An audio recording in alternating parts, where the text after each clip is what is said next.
Bonjour, je suis contente de vous retrouver aujourd'hui pour une nouvelle recette qui va être la tarte tatin. Avant de commencer la recette, si tu aimes mes vidéos, pense à t'abonner et viens aussi me rejoindre sur mes réseaux sociaux qui sont écrits dans la barre d'infos. Maintenant c'est parti, on commence et on se retrouve juste après la recette. On va commencer par la pâte feuilletée rapide avec 375 g de farine, 300 g de beurre, 18 cl d'eau et 3 g de sel.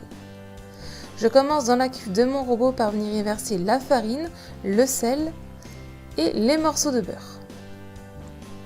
Avec la feuille du robot, je viens mélanger à petite vitesse pendant environ une petite minute.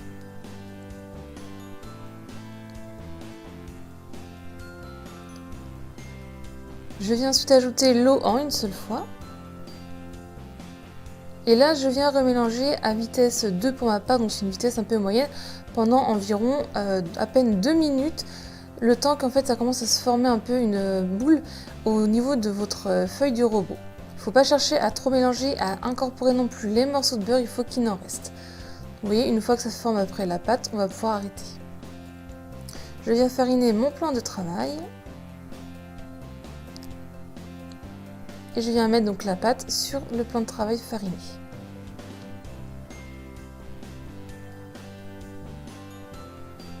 Je la reforme un peu en boule et puis ensuite je donne une forme carrée.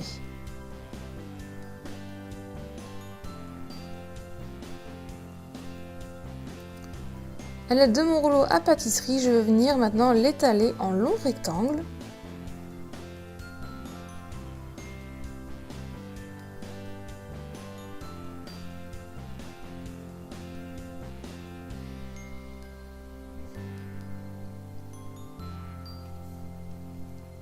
Et je vais venir faire mon premier pliage en rabattant une première partie de pâte vers le centre. J'enlève à chaque fois l'excédent de farine. Et je rabats l'autre partie de pâte par-dessus. Je viens tourner d'un quart de tour. Et je vais venir la rétaler en long rectangle et je fais ce pliage là 5 fois.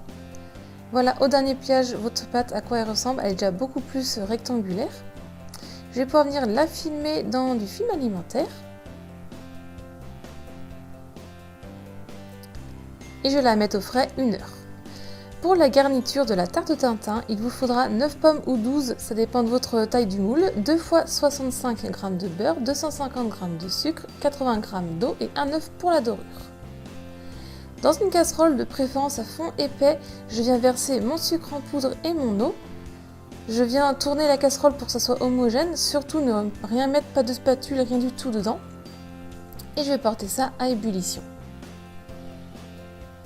Pendant que c'est à ébullition, que mon caramel va se faire, je viens prendre mon moule de 20 cm pour ma part et je viens beurrer le fond.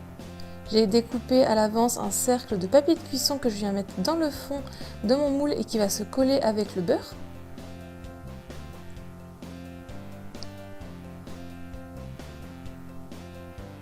Donc ça commence à ébullitionner mon eau et mon sucre, donc vous voyez la vidéo, je tourne légèrement, mais surtout on ne met pas de cuillère, rien du tout.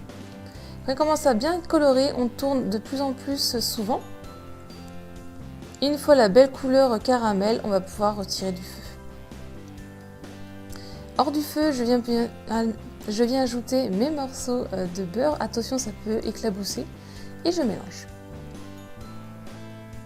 Une fois que c'est mélangé, on n'attend pas trop et on vient tout de suite verser dans le moule le caramel. On vient aussi tout de suite bien le répartir sur toute la surface de notre moule et on va le laisser ensuite de côté entièrement refroidir. On va venir ensuite donc éplucher les pommes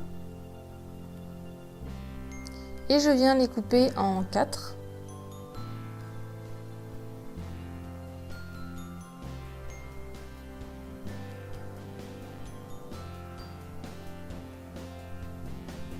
On vient enlever le milieu.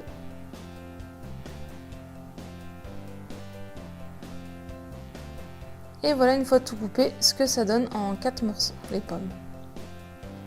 Dans une poêle bien chaude, je viens mettre mes autres 65 g de beurre que je viens faire fondre. Et j'y ajoute tous mes morceaux de pommes dedans.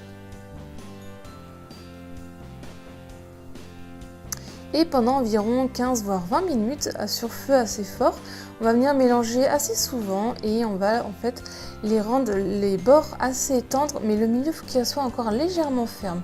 Une fois que vous avez obtenu cette texture là, vous allez pouvoir retirer du feu. Je les ai redisposés sur mon plateau et je vais les laisser refroidir. Une fois refroidis, je viens prendre donc mon moule avec mon caramel qui a durci au fond. Et là, on va venir prendre donc les morceaux de pommes et on va venir donc faire tout le tour, remplir tout le moule comme ça. Et on pense à bien faire attention de bien les serrer pour pas qu'après au démoulage, les pommes s'effondrent. Donc voilà le rendu final une fois bien serré. On va prendre la pâte feuilletée, donc je l'ai coupée en deux, j'ai fariner un peu mon plan de travail et donc là je vais venir l'étaler en épaisseur de 2-3 mm. Pour la découpe, je viens prendre mon cercle à pâtisserie, je l'ai fait 3 cm de plus large.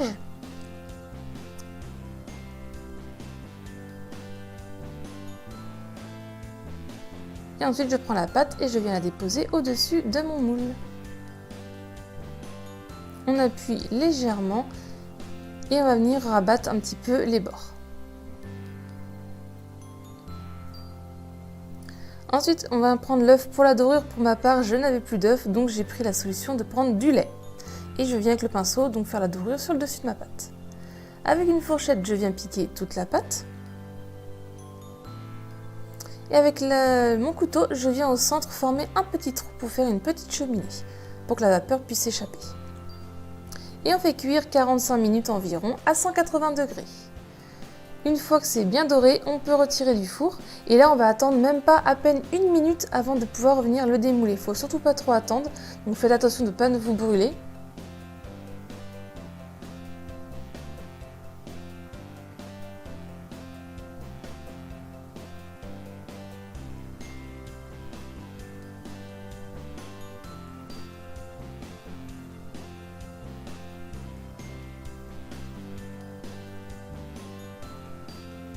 Et voilà, la tarte tatin est finie. Elle est ensuite à déguster de préférence tiède.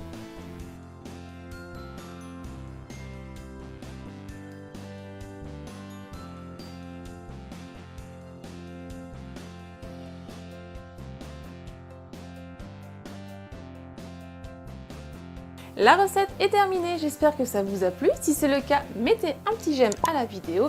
Dites-moi en commentaire ce que vous en avez pensé.